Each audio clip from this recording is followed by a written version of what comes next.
Hi friends, இன்றைக்கி நான் உங்களுக்கு செஞ்சு காணிக்க போகிற ரெசிபி ஸ்மாஷ்ட் ரோஸ்டட் பொட்டேட்டோஸ். இது வந்து இன்டர்நெட்டில் ரொம்ப பாப்புலராக இருக்குது. பண்ணுறது ரொம்ப ஈஸி. ஸ்மால் பொட்டேட்டோவை, பேபி பொட்டேட்டோவை ஒரு சாஸ்பேனில் எடுத்து தண்ணி ஊற்றி உப்பு போட்டு அது வேகிற வரைக்கும் விட்டுருங்க. அந்த டைமில் நம்ம கார்லிக் ஆயில் ரெடி பண்ண போகிறோம். இது என்னோட secret ingredient, roasted garlic. So கார்லிக்கை ரோஸ்மெரி போட்டு ஆலிவ் ஆயிலில் ஸ்லோ அண்ட் லோவாட்டு ரோஸ்ட் பண்ணி வச்சுருக்கேன். இதோட ரெசிபி நான் ஆல்ரெடி ஷேர் பண்ணியிருக்கேன், லிங்க் கீழே கொடுக்குறேன்.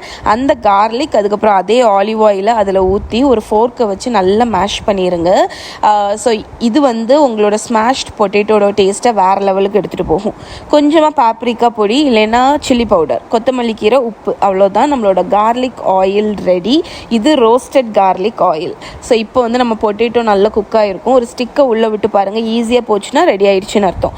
ஒரு பேக்கிங் ட்ரேயில் பார்ச்மெண்ட் பேப்பர் லைன் பண்ணிவிட்டு நம்மளோட பொட்டேட்டோவை போட்டு ஒரு சின்ன கிளாஸ் ஜாரை வச்சு ஸ்மாஷ் பண்ணுங்கள். இது வந்து ஒரு ட்ரிக்கு. ஸோ இதுதான் வந்து ஈஸியாக நீங்கள் ஸ்மாஷ் பண்ணுறதுக்கு ஒரு ஈஸி ட்ரிக்கு. இப்போ எல்லாத்தையும் ஸ்மாஷ் பண்ணதுக்கப்புறமா இந்த டைமில் நீங்கள் அவனை ப்ரீஹீட் பண்ண மறந்துடாதீங்க. 200 டிகிரி செல்சியஸ்க்கு அவன் வந்து ஹாட்டாக ரெடியாகி இருக்கட்டும். நம்மளோட கார்லிக் ஆயில் இருக்குல்ல, அதை நல்ல ஜெனரஸாட்டு இந்த பொட்டேட்டோக்கு மேலே ப்ரஷ் பண்ணுங்கள். நல்ல ஜெனரஸாக ப்ரஷ் பண்ணுங்கள். இப்போ வந்து பொட்டேட்டோவை திருப்பி போட்டு அகேன் மேலேயும் ப்ரஷ் பண்ணுங்கள். அப்போ தான் ரெண்டு பக்கமும் நல்ல ரோஸ்ட் ஆகும், நல்ல ஃப்ளேவர் கிடைக்கும். இப்போ அவனில் வச்சு இதை 30 to 35 மினிட்ஸ் பேக் பண்ணி எடுங்க. இது பேக் ஆகிற டைமில் ஒரு டிப்பிங் சாஸ் ரெடி பண்ணிடலாம். அதே கார்லிக்கை நல்லா மேஷ் பண்ணிவிட்டு கொஞ்சம் டொமேட்டோ கெச்சப், கொஞ்சம் மேனேஸ் ஊற்றி மிக்ஸ் பண்ணிங்கன்னா உங்களோட சூப்பரான garlic roasted garlic dipping sauce ready. இந்த டைமில் நம்மளோட பொட்டேட்டோஸ் வந்து உங்களுக்கு சூப்பராக பேக்காக இருக்கும். நல்ல கிறிஸ்பியாக, நல்ல கார்லிக் அரோமாவோடு இருக்கும்.